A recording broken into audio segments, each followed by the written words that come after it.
Hola, vamos a continuar analizando el conjunto de parámetros que identifican el subtitulado para sordos. Como ya empezamos en el vídeo anterior, vamos a continuar analizando el conjunto que Bartol recoge como parámetros técnicos, pero que nosotros hemos dividido a su vez en tres grupos. Hemos visto ya los parámetros estéticos, veremos más adelante los parámetros estético-técnicos y nos vamos a centrar ahora en el conjunto de parámetros técnicos, que son los que el autor recoge como tal dentro de su taxonomía. Dentro de este conjunto de parámetros nos vamos a centrar en todos esos aspectos que son realmente cuestiones técnicas o tecnológicas y que no tienen implicación directa en el resultado visual del subtítulo. Dentro de este conjunto de parámetros, el autor recoge la difusión, el archivado y el formato. Nosotros, a su vez, hemos incorporado el método de elaboración y el medio, pues consideramos que son aspectos especialmente importantes, como decimos, no específicos del subtitulado para sordos, pero sí importantes en el desarrollo de esta modalidad de subtitulado. En primer lugar, nos encontramos con el método de elaboración. Si bien tradicionalmente el método estándar utilizado para el desarrollo de los subtítulos ha sido el teclado ordinario, especialmente el teclado QWERTY, en los últimos tiempos hemos visto que ha habido nuevas incorporaciones que no se restringen únicamente al uso del teclado.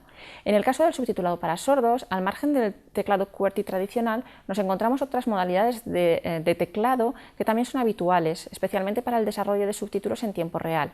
En este caso nos encontramos el uso de teclados de estenotipia, de velotipia o de palantipia, que nos permiten recoger unas transcripciones prácticamente literales a una alta velocidad. Por otro lado, como hemos dicho, en los últimos tiempos nos hemos encontrado con otras modalidades de transcripción o desarrollo de subtítulos. La más reciente es la incorporación de los sistemas de reconocimiento de habla, que nos permiten reconocer o nos permiten transcribir de forma literal, también a alta velocidad, los diálogos que pueden estarse desarrollando. Estos nos permiten desarrollar subtítulos prácticamente en tiempo real y en el caso del subtitulado grabado nos permite desarrollar subtítulos también de forma muy rápida. En segundo lugar nos encontramos el parámetro difusión. Dentro de este conjunto de parámetros, como ya hemos dicho, sí que estaba reconocido en la taxonomía de Bartol, nos podemos encontrar subtítulos directamente proyectados, subtítulos emitidos, como podríamos encontrar en la televisión, subtítulos automáticos, como hemos dicho que son los de generación, que podemos encontrar ahora mismo en plataformas como YouTube, o los subtítulos que se lanzan de forma manual, por ejemplo, en las representaciones en directo, en las obras en teatro. A continuación, otro de los parámetros que reconocía el autor era el parámetro archivado, que como hemos dicho otra vez, no son subtítulos o no son una modalidad específica o un parámetro específico del subtitulado para sordos, pero resulta especialmente importante. Nos encontramos subtítulos disociables, es decir, que podemos analizar de forma independiente, y subtítulos no disociables, que forman parte del producto audiovisual y que no podemos seleccionar o activar su funcionalidad, como podríamos hacer en el caso de los disociables, por ejemplo, en modalidad de DVD o en la selección a través del teletexto. A continuación nos encontramos con el parámetro formato. Una vez más decimos que no se trata de un parámetro específico del subtitulado para sordos, pero sí resulta especialmente relevante. Nos encontramos con modalidades de subtitulado estándar que por cuestiones de formato nos permiten reconocer los aspectos básicos del subtítulo, como serían los códigos de tiempo y el contenido lingüístico, el contenido textual. Esos formatos de extensiones diversas o formatos diversos, como podemos ver en pantalla, nos permitirían reconocer esos elementos básicos. Si bien cuando estamos hablando de subtitulado para sordos, pero no únicamente subtitulado para sordos, sino otras modalidades específicas de subtitulado o más especiales de subtitulado, necesitamos reconocer otro tipo de elementos estéticos que no quedan recogidos únicamente en el subtitulado o en los formatos estándar de subtítulo.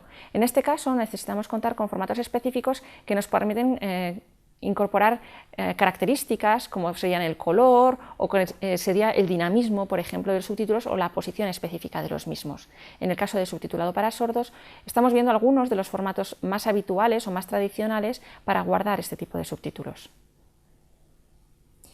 Por lo que respecta al medio de difusión del subtítulo, una vez más nos encontramos con parámetros que no resultan específicos del subtitulado para sordos y que son cada vez más frecuentes o más habituales en cualquier modalidad de subtitulado. Si bien antes los subtítulos estaban restringidos a los formatos estándar que podríamos encontrar, serían los tres primeros, cine, DVD, anteriormente VHS y televisión, En los últimos tiempos nos encontramos con una gran presencia en Internet, videojuegos, las aplicaciones en los smartphones, las tabletas, los festivales, los eventos en directo, etc. Eso hace que el panorama en el que nos podemos encontrar los subtítulos sea totalmente variado y las características finales que tendrán todos estos subtítulos serán diferentes también en cada uno de los casos.